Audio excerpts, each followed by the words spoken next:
À Paris, donc, comme dans beaucoup d'autres villes dans le monde, les amoureux accrochent un cadenas aux grilles des ponts avant de jeter la clé dans la Seine en gage d'amour éternel.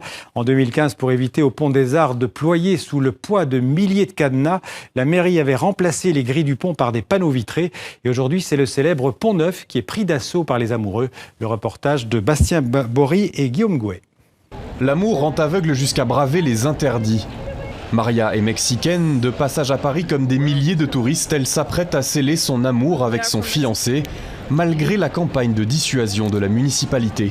C'est pas grave, je mettrai mon cadenas ailleurs, ou peut-être que j'irai juste prendre un café et j'embrasserai mon amoureux. S'embrasser, quelle drôle d'idée. Colorés, traversant les années, les cadenas ont l'avantage de s'écrire dans toutes les langues. Après avoir posé des vitres sur le Pont des Arts, la mairie pensait le problème réglé, mais c'est au tour du Pont Neuf d'être envahi. Pour certains, la coutume primera toujours. Je pense que c'est la ville de l'amour. Il y a des milliers de gens qui viennent mettre leur cadenas. C'est une tradition et ça doit rester comme ça. Je pense que les panneaux qui interdisent n'y feront rien, n'y changeront rien. À part s'ils changent les structures du pont. C'est ancré... C'est l'histoire, enfin quelque part, ça fait partie de l'histoire de ce pont. Mais cette histoire n'a commencé à Paris qu'en 2008. Depuis, les cadenas bouchent la vue sur la Seine, classée par l'UNESCO.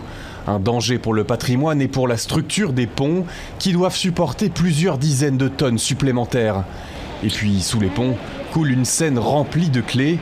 Pour les vendeurs, pas question d'interdire ce rituel. Mieux vaut une politique plus écologique.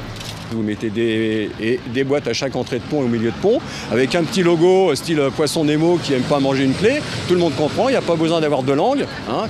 Et ça, c'est universel. Et les gens ne jettent plus les clés, ils les mettent dans la boîte. En 2 ans, 70 tonnes de cadenas ont été retirées. Alors les amoureux devront déclarer leur flamme autrement.